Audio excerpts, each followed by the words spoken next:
És a dir, tria el menys petit, el menys pobre de tots aquests. I els homes igual. És a dir, no esperem a la parella perfecta, sinó que agafem, diguem, entre el que hi ha, el que més s'acosta a el que ens agrada. El qual té una conclusió important i un consell pràctic per tots aquells que vagin a lligar a la discoteca és sempre, sempre, sempre vés amb els teus amics lletjos. Perquè, diguem, les noies o els nois triaran entre el que hi ha. I si tu vas amb tot de tios guapos, no triaran a tu. Si vas amb tots de tios lletjos, potser tens una mica de sort. Anirem tu i jo aquest vespre. Anem tu i jo, qui és el guapo i qui és el lleig, a veure. Home, jo no. Ah, d'acord, tu ets el guapo. Està bé, està bé, està bé. El que passa que, clar, tota la informació que surt de tot aquest procés, clar, és un speed dating d'aquest. O sigui, després, això també s'aplica a la vida real, diguéssim, fins que no tenim la necessitat d'arribar a fer una trobada d'aquestes? Això no ho sabem ben bé, però l'espeed dating té un avantatge sobre qualsevol altre mètode i és que la gent et diu la veritat, no té per què mentir. És a dir, quan tu fas un anunci al diari sempre dius que ets mig metro més del que ets molt més ric del que ets, i en canvi aquí la gent, primera, veu el que hi ha, l'aspecte físic el veu, i segona, no té cap incentiu a mentir, perquè no tenen el teu telèfon, ningú té les teves dades, i si no t'agrada, dius, no m'agrada, i el senyor aquest no se n'enterarà mai. Per tant, és un mecanisme que, en teoria, revela molt més el que la gent pensa que no pas alguna altra cosa. I, en qualsevol cas, jo crec que més o menys concorda amb els estereotips que tots tenim. L'home ric amb la noia jove, els alts, les dones que són molt més selectives que els homes. Vull dir, més o menys els estereotips són els que veiem a la vida real sense speed dating. Per tant, jo, aquests estudis psicològics que fan aquests economistes de la psicologia o psicòlegs de l'economia, Sí, tenen credibilitat. Tenen credibilitat. Molt bé, anem per una altra qüestió. Avui, Xavier, també et volíem preguntar una mica pel Real Madrid i pel Mourinho, perquè el sentim queixar-se molt últimament, d'una manera molt intensa, que, per cert, tenim el Guardiola ingressat a l'hospital, no sé si ho sabeu, perquè tenia una lumbàlgia, i ahir va anar al partit, se'l va veure que patia una mica, i avui l'han ingressat, i, en fi, vaja, no passa res, no? Xavier, tu que el coneixes, és fort, no? Sí, home, és fort, és jove i és esportista. És alt, té fills. Té dos fills. Té tot. No, però volem parlar no del Guardiola, sinó del Mourinho, perquè es queixa molt d'això que no descansen prou els seus jugadors. Hi ha altres equips que descansen més.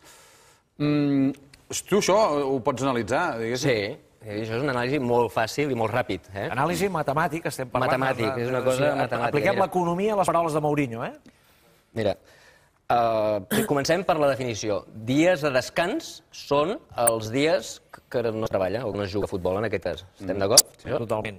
Estem d'acord. Per tant, els dies de descans són equivalents, el número de dies de descans que té un equip, és equivalent al número de dies totals que hi ha, menys els dies que treballes. Sí. Si els dies de descans són els dies que no treballes, són iguals als dies totals, menys. La Lliga va començar el dia 14 d'agost. Perdona, la temporada va començar el dia 14 d'agost i s'acaba el 21 de maig. Hi ha 281 dies. Per tant, els dies de descans, al final de la temporada, seran 281 menys el número de partits. El número de partits que hi hagi hagut. Estem d'acord? A la Lliga hi ha 38 partits. Els mateixos jugaran el Barça i el Real Madrid. A la Copa del Rei, com que han arribat al final, hi ha 9 partits. Han jugat 4 eliminatòries, més la final, els dos jugaran 9 partits. Per tant, 38 més 9. I a la Champions, de moment, han jugat els mateixos partits. Si els dos arriben a la final, els dos jugaran els mateixos partits. Si els dos arriben a la final, el que passarà és que tots hauran jugat 60 partits. Ni un més ni un menys. Estem d'acord? Per tant, el número de dies de descans del Barça i el número de dies de descans del Madrid són 281 menys 60. Punt i final. Però han descansat 221 dies tots dos. És a dir, els mateixos dies. I a hores d'ara porten els mateixos partits.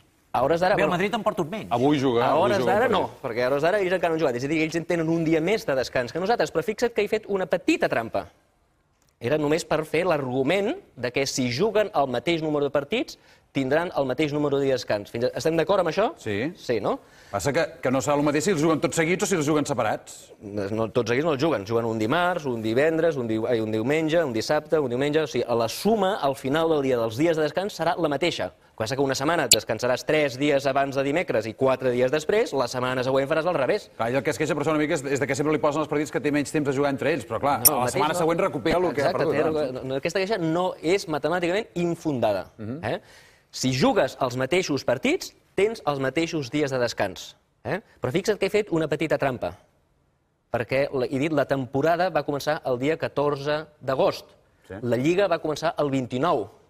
I què va passar entre el 14 i el 29? Que el Barça va jugar la Supercopa i el Real Madrid no. Per tant, el Barça ha jugat 2 partits més oficials que el Madrid i, per tant, el Barça ha tingut 2 dies menys de descans. Punt i final. Això és la veritat matemàtica. Si aquesta veritat ell vol dir que és d'hipòcrita, sóc un hipòcrita. Però matemàticament és impossible que el Madrid descansi més que el Barça. Al revés, el Barça ha descansi menys que el Madrid. Al revés, el Barça ha descansat 2 dies menys perquè aquesta gent que decideix quan es juguen els partits van decidir que jugava una Supercopa d'Espanya 1 mes i 3 dies després de la final del Mundial, on 7 dels nostres jugadors van jugar, per tant van tenir 1 mes de vacances i només amb 3 dies de preparació, sense fer pretemporada, van començar a jugar la Supercopa. Per tant, insisteixo, des del punt de vista matemàtic, el Mourinho no té raó.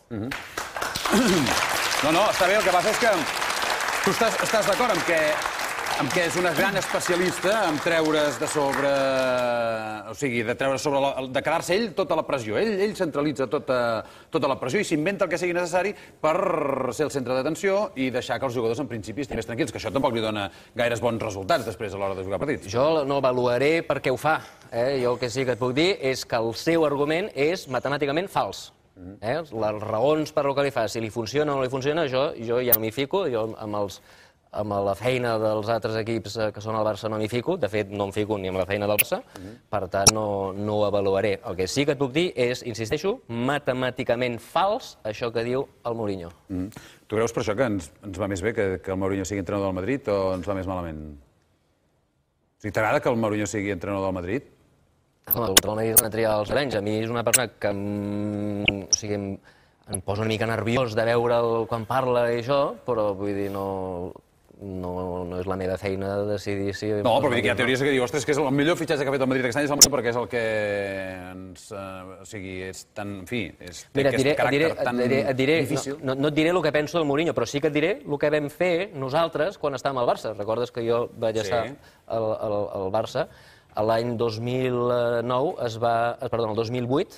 temporada 2008-2009, es va marxar el Frank Rijkaard i es va triar un nou entrenador. Entre la cartera d'entrenadors que hi havia el Mourinho. Per què es va descartar? I la preferència revelada, abans que us deia que a vegades pots saber les preferències de la gent a base de les seves accions, la nostra acció va ser clara.